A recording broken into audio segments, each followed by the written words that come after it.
Hi, I'm Joe Gallagher and you're watching Stretford News TV, getting to the heart of Man United. Hi, it's Jonathan Shrager here for Stretford News TV. I'm joined today by Manchester boxing royalty, Joe Gallagher. How are we doing, Joe? Not too bad, thank you, mate. Good stuff, good stuff. Well, I suppose obviously I wanted to chat to you today because, you know, from our numerous conversations, I know you're a big Red. And obviously I wanted to get your thoughts on what's been a controversial season and obviously talk about a little bit about your your youth growing up watching United as well a little bit. Yeah. So obviously, you know, first question, you're a born and bred Mancunian. Presumably United, was it something you inherited from a family member? I don't know, I think it's just being at school. I can remember watching United. I think my cousin at the time was City.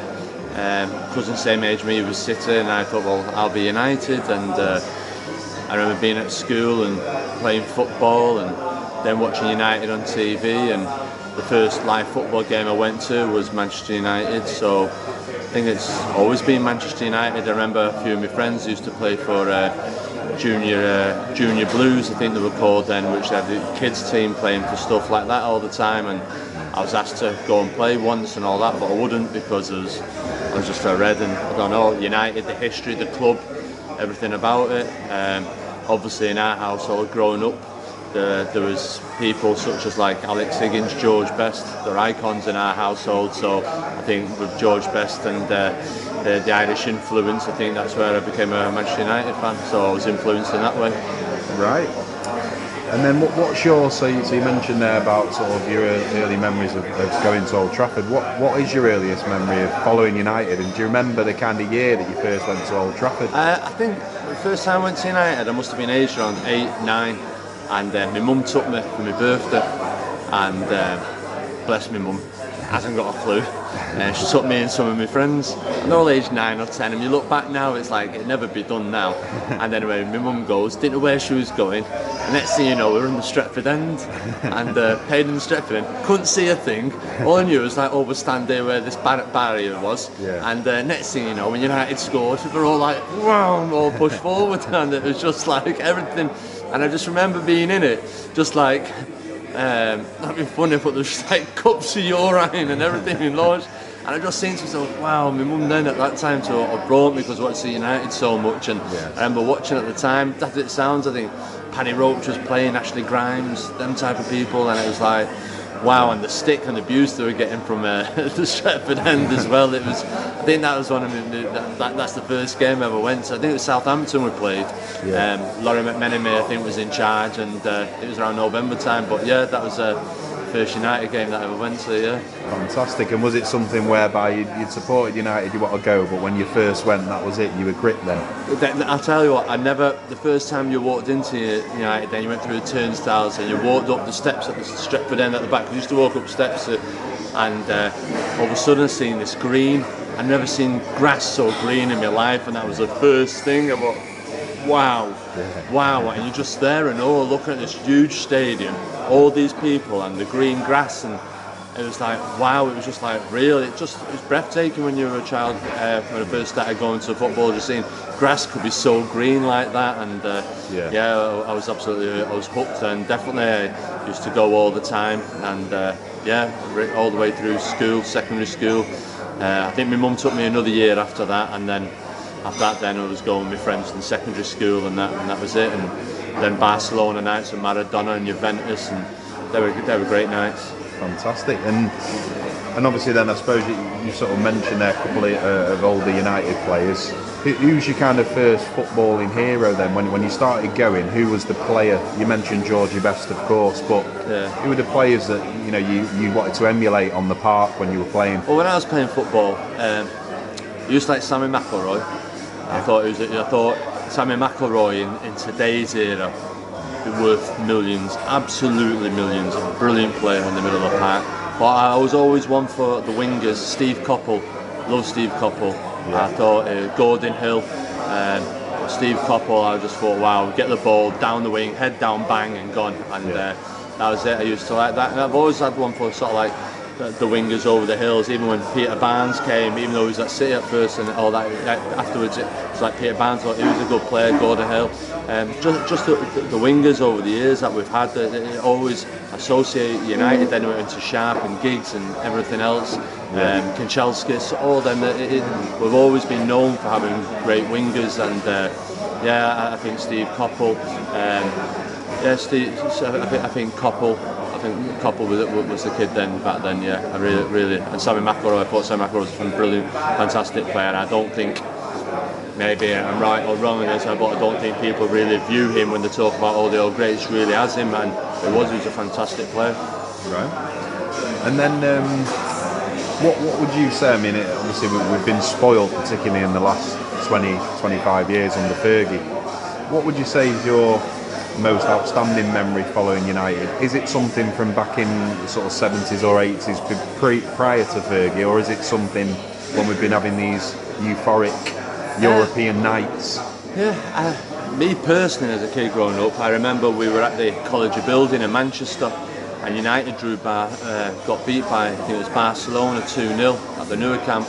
Then I think it was the European Cup quarter-finals, and they were coming to United. Diego Maradona played for them at the time, and in our dinner break we all rushed to Old Trafford to get our tickets. I think it was 80p or 90p the ticket was, getting the bus there to watch United Barcelona, and it was just that night. And I think there was something about, there was talks of Robson go to Juventus at the time, and there was a petition before the match and everything else, and a chance to watch Diego Maradona.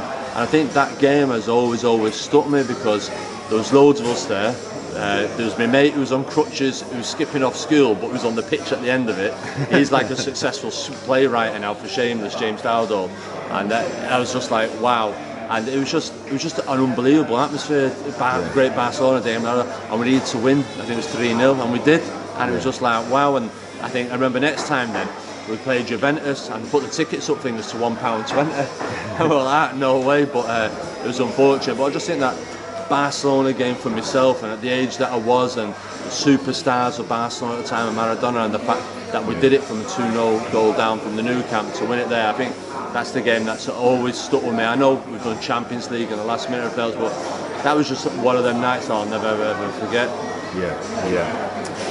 And what I was going to say, I mean, obviously, you know, when you're growing up, is the first managers that you recall vividly? Are we probably looking at the Doc or Tommy Dave Dockett? Tommy Dockett. Listen, I was gutted when we won lost in '76 to Southampton. As you're saying, going on earlier, being biased, I remember us watching it on the television. That was '76. I must have been 8 years old then, and my mum had got us a United FA Cup cake for when we won, and they lost 1-0. It was dire. But then the year after, when we beat Liverpool 2-1, that was like brilliant. Won it 2-1, and then I just remember that was just fantastic. Not that it was Liverpool, just the fact that we won the cup and we had Hargate, and such a kid at the time myself, being aged 8 and 9, and watching that, it was just fantastic that we won the FA Cup, and then they had the homecoming ceremony and all that, and they were just fantastic times, Doherty. And I remember even when Ferguson took over, I remember the first year or the second year Ferguson, we were there, and I remember the announcer at Old Trafford saying, "Go on now, everybody, give Alex a big cheer, it's his birthday today," and everyone was like, "F off," do you know what I mean? Do you understand? They were like, well, it's to understand, and it was like no one did, and that stuck with me. You say what stuck with me, and that stuck with me, and yet look what he went on and did then, like, do you know what I mean? So we stopped Liverpool doing the treble that year, didn't we? The year the 77. 77, but 77 it was brilliant, and I'd say Coppell then in that game as well, Gordon Hill, it was a Lou Macari, another great little player, and Buchan. There was some great team when you go back, like you say, Gordon McQueen, Joe Jordan, you just love Joe Jordan, Arnold Muren, what a great player as well. Some really fantastic players in that era. Jesper Olsen, loved Jesper Olsen. Didn't he have a bit of a to-do with the midfielder for United on the training pitch? It was quite a famous fracas they had. Remy Moses. Remy Moses, and obviously Remy was known to be the hard nut of the team, wasn't he? So apparently it wasn't much of a contest, that. No, it wasn't. I was going to say, obviously you've mentioned a few of the great Wembley times there, and obviously we've got this big UK boxing, I suppose it's a showcase coming up at Wembley, Frochgrove's return. Have you followed United to Wembley on any occasions? Yeah, been Wembley a good few times. I remember being there, obviously, the Crystal Palace game, 3-3, that was a fantastic game, 3-3, unbelievable. Obviously replay Liam Martin, but 3-3 that day, Crystal Palace fans, that was a brilliant atmosphere there, Mark Hughes, everything else, and there's been some really great times down there, the times when we won the FA Cup and beating Chelsea, and like the Ray Wilkins goal against Brighton. There's just some great memories there. But yeah, definitely I've been to Wembley a good few times supporting United. Good stuff. And I was going to say, obviously, we've had. You mentioned there a couple of managers, obviously Tommy Docherty. Obviously, when Dave Sexton came in, he had a bit of a hard time. Never really worked out for him. And then you mentioned, obviously, in the early years of the Fergie era, weren't particularly promising, and people lost faith possibly a little bit in the early years. Do you associate that now? Because you have that perspective of being a slightly older Red, whereby you've seen managers that haven't been uber successful. When you looked at Moyes' reign, did it give you a bit more perspective in terms of wanting to be a bit more patient? Yeah, I think so. But at the same time, then I think managers were given a little bit. I don't know. This day and age, it isn't just about what's on the football. It's a brand, there's a stock share, there's a market, and everything else. And United don't want to be losing money. Not in the Champions League. There's no money, and everyone knows it's well highlighted with the Glazers and the money and the debt and everything else. But back then, obviously, Dave Sexton had a hard job to do with Tommy Docherty. Obviously, he famously had to resign or whatever it was in the end with what went on, and then to follow Ferguson, that's got to be a huge job to do that. And I won't say sorry for Moyes. I think Moyes is a good manager. I think that you'll see him again doing really well. He's done brilliant with Everton, and there's some managers that like that, but managers to manage Manchester United, you've got to remember Ferguson had done it with Aberdeen, a small club, and had European success. Now David Moyes had good success with Everton. I don't think, if we're right there, they won anything where Ferguson had, and in Europe and against the big teams. So when he came down here, Ferguson, it was very much like Cantona was. Ferguson walked into Old Trafford, put the collars up and went, this is what I'm about, this is it. It wasn't intimidated.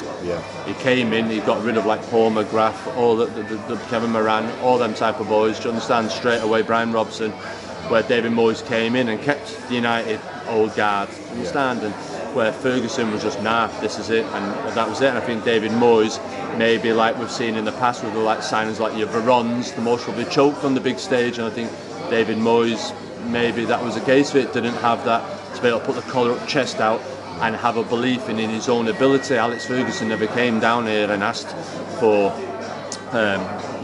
Brian Robson or Mark Hughes or anyone's advice, Norman Whiteside's advice. It was like, Hughes, I'm doing it my way, and he was totally confident in what he had done because of what he achieved in Aberdeen and Scotland.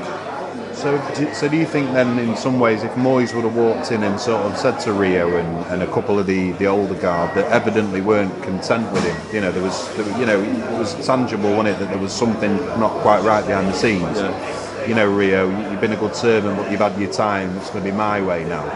Do you think he might have had a better chance of succeeding had he have tackled the bigger characters at the club? Well, I wouldn't say that. I think it is more the case of it wasn't that. The whole spine of United was took out last year. Do you understand? The chairman going, you had Woodward come in, you had a new complete backroom staff come in, and you had Moyes come in. Now, if they would have kept one of them three, do you understand? Or the backroom staff or the chairman, it would have been different. When Ferguson first came over, it was the same chairman and everything else, and then it changed over a period of years.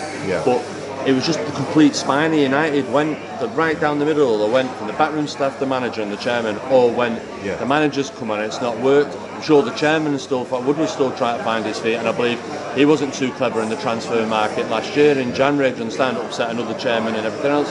So I feel Moyes has been sort of like been scapegoat a little bit there, and the players are like, man, I do feel if Jose Mourinho walked into that club a month ago, the same players would be performing out of the skin. And very much like you see maybe at Man City, a few of the players weren't playing for Mancini at the end, and that's it. And maybe the players that were at United didn't have the respect for David Moyes, and most of it didn't want to do it, and they orchestrated it. But you don't want that to do that, because you're questioning the football's professionalism, and they're being paid a huge amount of money to go out there, regardless who the manager is, to put in 110%. And hopefully you think that they have done. Now, I do feel when he's come down and then he's brought Phil Neville back and he's brought other boys in back, it's like, well, you're not showing a man of confidence that you're willing to take the book. Do you understand? He needed to come in and go, no, I'm my man, and that's it. And I know he wanted Phil Neville because they'll say, but I just think he was, like I've said before, he was a bit intimidated by the whole scene, and he choked on it, where he should have been like Ferguson and like Cantona, came in, chest out, and went, you know, if Jose Mourinho walked into Old Trafford, that wouldn't intimidate him. His chest would be out, his collar would be out, and he'd go, this is me. Joe, what, we'll win this, we'll win everything next year. And Joe, the players will jump through it. Thrive, wouldn't he? Yeah, no, definitely. Listen, and Mourinho, people say, well, it was for the long term. Well, I'd rather either Mourinho for one season and won everything than David Moyes and won nothing. So, yeah, no, it's a fair point. I was going to say then, obviously, sort of moving on from that question then, what obviously, you know, the rumours indicate strongly that Louis van Gaal is going to be appointed as the next manager in the next, say, the coming weeks. I think he's gone on record yesterday in an interview as stating that he wants the job. And potentially Giggs might sort of learn the ropes under his guidance. If that is the case, and that's the kind of duo that we're looking at, what's your hopes for next season? What do you think realistically United can achieve with a few good signings? Maybe offload a few players. Are you confident we can get back into that top four straight away next year? Yeah. I am personally. No, yeah, definitely. I do. I think what he brings, Van Gaal, is brings European class. He's won titles wherever he's gone. A lot of people still crediting Bayern success now for the work that he did with them. Yes. Also Barcelona. But I do hope he comes because he wants the challenge and he isn't coming for this late stage of his career. It's a chance to manage one big club, another huge club, and a pension. If it don't work off, then he's got a payout, and I just hope he doesn't come with that. I'm wanting to see a bit of desire and a bit of willingness to put the club there. I know I revert back to Jose Mourinho. I'm a Mourinho fan.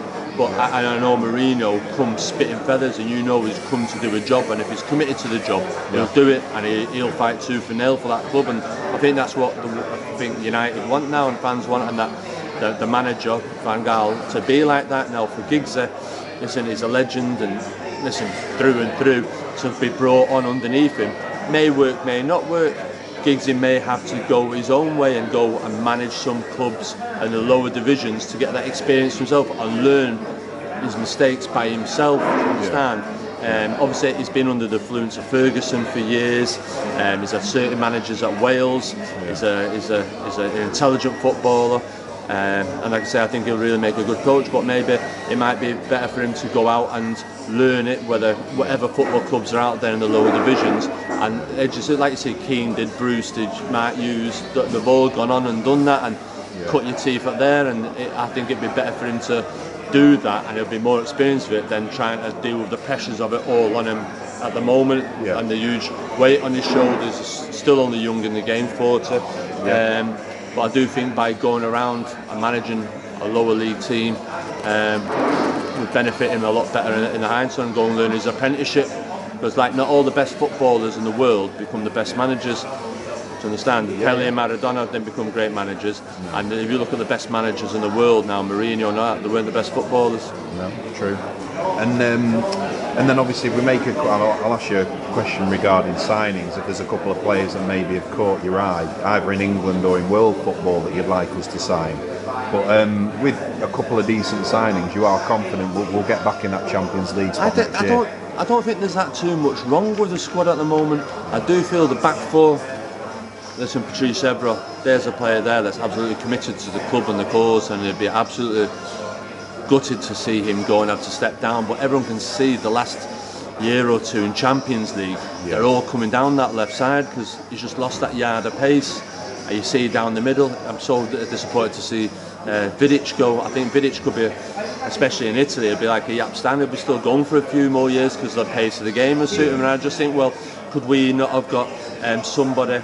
And Rio's been a great servant as well, but I just think Vidic still has a little bit more left to her, and if we could have brought in a young player alongside him to do all the legwork and kept his experience and the positional play at the back, it's a shame to have lost Vidic. But I do think the whole back four needs revamping. I think the midfield, like I said, we've got good players, we've just got to give them the chance and let them play.